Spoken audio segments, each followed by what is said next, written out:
ਇੱਕ ਦਿਨ ਕਹਿੰਦੇ ਮੇਰੇ ਮੂੰਹ 'ਚ ਪਾਣੀ ਬਹੁਤ ਆਉਂਦਾ ਜੀ। ਹਾਂਜੀ।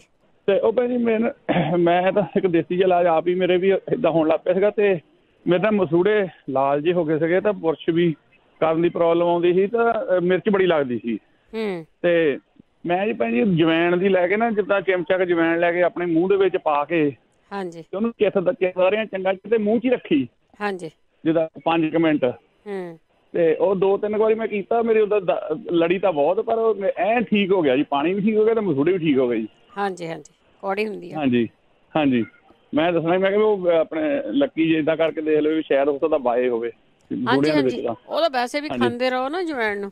ਹਾਂਜੀ ਮਾੜਾ ਜਿਹਾ ਕੌੜੀ ਤਾਂ ਲੱਗੂਗੀ 2 ਮਿੰਟ ਤੁਹਾਨੂੰ ਵਧੀਆ ਬਹੁਤ ਕੌੜੀ ਤਾਂ ਲੱਗੀ ਚੰਗੀ ਪਰ 2-3 ਮਿੰਟ 4 ਮਿੰਟ ਮੈਂ ਚੰਗਾ ਜੂਸ ਜਿਹਾ ਉਹਦਾ ਵਿੱਚ ਹੀ ਰੱਖਿਆ ਆਪਣੇ ਮੂੰਹ ਦੇ ਵਿੱਚ ਹੀ। ਨਗਾ ਲੈਣਾ ਚਾਹੀਦਾ ਉਹ। ਹਾਂਜੀ ਠੀਕ ਹੈ। ਬਾਅਦ 'ਚ ਫਿਰ ਨਗਾ ਲਿਆ ਸੀ ਅੰਦਰ। ਹਾਂਜੀ ਹਾਂਜੀ ਠੀਕ ਹੈ। ਹਾਂਜੀ ਹਾਂਜੀ ਥੈਂਕ ਯੂ ਜੀ ਪਰਮਜੀਤ। ਇੱਕ ਦਿਨ ਕਹਿੰਦੇ ਮੇਰੇ ਮੂੰਹ 'ਚ ਪਾਣੀ ਬਹੁਤ ਆਉਂਦਾ ਜੀ। ਹਾਂਜੀ।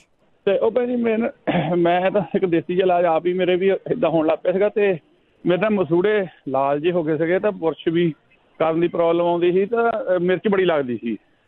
ਤੇ ਮੈਂ ਜੀ ਭੈਣ ਜੀ ਜਵੈਣ ਦੀ ਲੈ ਕੇ ਨਾ ਜਿੱਦਾਂ ਚਮਚਾ ਕੁ ਜਵੈਣ ਲੈ ਕੇ ਆਪਣੇ ਮੂੰਹ ਦੇ ਵਿੱਚ ਪਾ ਕੇ ਹਾਂਜੀ ਤੇ ਉਹਨੂੰ ਕਿਸ ਰਿਹਾ ਚੰਗਾ ਕਿਤੇ ਮੂੰਹ 'ਚ ਹੀ ਰੱਖੀ। ਹਾਂਜੀ। ਜਿੱਦਾਂ 5 ਮਿੰਟ ਤੇ ਉਹ 2-3 ਵਾਰੀ ਮੈਂ ਕੀਤਾ ਮੇਰੀ ਉਹਦਾ ਲੜੀ ਤਾਂ ਬਹੁਤ ਪਰ ਐਂ ਠੀਕ ਹੋ ਗਿਆ ਜੀ। ਪਾਣੀ ਵੀ ਠੀਕ ਹੋ ਗਿਆ ਤੇ ਮਸੂੜੇ ਵੀ ਠੀਕ ਹੋ ਗਏ ਜੀ। ਹਾਂਜੀ ਹਾਂਜੀ ਕੌੜੀ ਹੁੰਦੀ ਆ। ਹਾਂਜੀ ਹਾਂਜੀ ਮੈਂ ਦੱਸਣਾ ਮੈਂ ਕਿਹਾ ਉਹ ਆਪਣੇ ਲੱਕੀ ਜੇ ਇਦਾਂ ਕਰਕੇ ਦੇਖ ਲਓ ਵੀ ਸ਼ਾਇਦ ਉਸ ਦਾ ਬਾਏ ਹੋਵੇ ਹਾਂਜੀ ਮਸੂੜਿਆਂ ਦੇ ਵਿੱਚ ਹਾਂਜੀ ਤਾਂ। ਉਹ ਤਾਂ ਵੈਸੇ ਵੀ ਖਾਂਦੇ ਰਹੋ ਨਾ ਜਵੈਣ ਨੂੰ। ਹਾਂਜੀ ਮਾੜਾ ਜਿਹਾ ਕੌੜੀ ਤਾਂ ਲੱਗੂਗੀ 2 ਮਿੰਟ ਤੁਹਾਨੂੰ ਵਧੀਆ ਬਹੁਤ। ਕੌੜੀ ਤਾਂ ਲੱਗੀ ਚੰਗੀ ਪਰ 2-3 ਮਿੰਟ 4 ਮਿੰਟ ਮੈਂ ਚੰਗਾ ਜੂਸ ਜਿਹਾ ਉਹਦਾ ਵਿੱਚ ਹੀ ਰੱਖਿਆ ਆਪਣੇ ਮੂੰਹ ਦੇ ਵਿੱਚ ਹੀ। ਨਗਾ ਲੈਣਾ ਚਾਹੀਦਾ ਉਹ। ਹਾਂਜੀ ਠੀਕ ਹੈ। ਬਾਅਦ 'ਚ ਫਿਰ ਨਗਾ ਲਿਆ ਸੀ ਅੰਦਰ। ਹਾਂਜੀ ਹਾਂਜੀ ਠੀਕ ਹੈ। ਹਾਂਜੀ ਹਾਂਜੀ ਥੈਂਕ ਯੂ ਜੀ ਪਰਮਜੀਤ। ਇੱਕ ਦਿਨ ਕਹਿੰਦੇ ਮੇਰੇ ਮੂੰਹ 'ਚ ਪਾਣੀ ਬਹੁਤ ਆਉਂਦਾ ਜੀ। ਹਾਂਜੀ।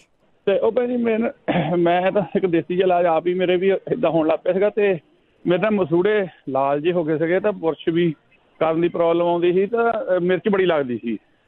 ਤੇ ਮੈਂ ਜੀ ਭੈਣ ਜੀ ਜਵੈਣ ਦੀ ਲੈ ਕੇ ਨਾ ਜਿੱਦਾਂ ਚਮਚਾ ਕੁ ਜਵੈਣ ਲੈ ਕੇ ਆਪਣੇ ਮੂੰਹ ਦੇ ਵਿੱਚ ਪਾ ਕੇ ਹਾਂਜੀ ਤੇ ਉਹਨੂੰ ਕਿਸ ਰਿਹਾ ਚੰਗਾ ਕਿਤੇ ਮੂੰਹ 'ਚ ਹੀ ਰੱਖੀ। ਹਾਂਜੀ।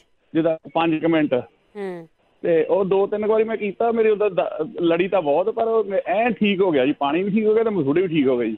ਹਾਂਜੀ ਹਾਂਜੀ ਕੌੜੀ ਹੁੰਦੀ ਆ। ਹਾਂਜੀ ਹਾਂਜੀ ਮੈਂ ਦੱਸਣਾ ਮੈਂ ਕਿਹਾ ਉਹ ਆਪਣੇ ਲੱਕੀ ਜੇ ਇਦਾਂ ਕਰਕੇ ਦੇਖ ਲਓ ਵੀ ਸ਼ਾਇਦ ਉਸ ਦਾ ਬਾਏ ਹੋਵੇ ਹਾਂਜੀ ਮਸੂੜਿਆਂ ਦੇ ਵਿੱਚ ਹਾਂਜੀ ਤਾਂ। ਉਹ ਤਾਂ ਵੈਸੇ ਵੀ ਖਾਂਦੇ ਰਹੋ ਨਾ ਜਵੈਣ ਨੂੰ। ਹਾਂਜੀ ਮਾੜਾ ਜਿਹਾ ਕੌੜੀ ਤਾਂ ਲੱਗੂਗੀ 2 ਮਿੰਟ ਤੁਹਾਨੂੰ ਵਧੀਆ ਬਹੁਤ। ਕੌੜੀ ਤਾਂ ਲੱਗੀ ਚੰਗੀ ਪਰ 2-3 ਮਿੰਟ 4 ਮਿੰਟ ਮੈਂ ਚੰਗਾ ਜੂਸ ਜਿਹਾ ਉਹਦਾ ਵਿੱਚ ਹੀ ਰੱਖਿਆ ਆਪਣੇ ਮੂੰਹ ਦੇ ਵਿੱਚ ਹੀ। ਨਗਾ ਲੈਣਾ ਚਾਹੀਦਾ ਉਹ। ਹਾਂਜੀ ਠੀਕ ਹੈ। ਬਾਅਦ 'ਚ ਫਿਰ ਨਗਾ ਲਿਆ ਸੀ ਅੰਦਰ। ਹਾਂਜੀ ਹਾਂਜੀ ਠੀਕ ਹੈ। ਹਾਂਜੀ ਹਾਂਜੀ ਥੈਂਕ ਯੂ ਜੀ ਪਰਮਜੀਤ। ਇੱਕ ਦਿਨ ਕਹਿੰਦੇ ਮੇਰੇ ਮੂੰਹ 'ਚ ਪਾਣੀ ਬਹੁਤ ਆਉਂਦਾ ਜੀ। ਹਾਂਜੀ। ਤੇ ਉਹ ਭੈਣ ਜੀ ਮੈਂ ਤਾਂ ਇੱਕ ਦੇਸੀ ਜਿਹਾ ਇਲਾਜ ਆਪ ਹੀ ਮੇਰੇ ਵੀ ਏਦਾਂ ਹੋਣ ਲੱਗ ਪਿਆ ਸੀਗਾ ਤੇ ਮੇਰੇ ਤਾਂ ਮਸੂੜੇ ਲਾਲ ਜਿਹੇ ਹੋ ਗਏ ਸੀਗੇ ਤਾਂ ਬੁਰਸ਼ ਵੀ ਕਰਨ ਦੀ ਪ੍ਰੋਬਲਮ ਆਉਂਦੀ ਸੀ ਤਾਂ ਮਿਰਚ ਬੜੀ ਲੱਗਦੀ ਸੀ।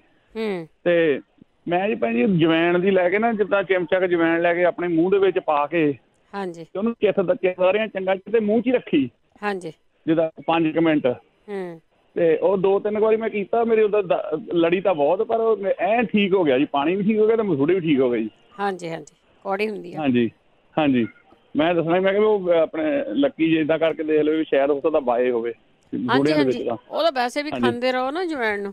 ਹਾਂਜੀ ਮਾੜਾ ਜਿਹਾ ਕੌੜੀ ਤਾਂ ਲੱਗੂਗੀ 2 ਮਿੰਟ ਤੁਹਾਨੂੰ ਵਧੀਆ ਬਹੁਤ। ਕੌੜੀ ਤਾਂ ਲੱਗੀ ਚੰਗੀ ਪਰ 2-3 ਮਿੰਟ 4 ਮਿੰਟ ਮੈਂ ਚੰਗਾ ਜੂਸ ਜਿਹਾ ਉਹਦਾ ਵਿੱਚ ਹੀ ਰੱਖਿਆ ਆਪਣੇ ਮੂੰਹ ਦੇ ਵਿੱਚ ਹੀ। ਨਗਾ ਲੈਣਾ ਚਾਹੀਦਾ ਉਹ। ਹਾਂਜੀ ਠੀਕ ਹੈ। ਬਾਅਦ 'ਚ ਫਿਰ ਨਗਾ ਲਿਆ ਸੀ ਅੰਦਰ। ਹਾਂਜੀ ਹਾਂਜੀ ਠੀਕ ਹੈ। ਹਾਂਜੀ ਹਾਂਜੀ ਥੈਂਕ ਯੂ ਜੀ ਪਰਮਜੀਤ।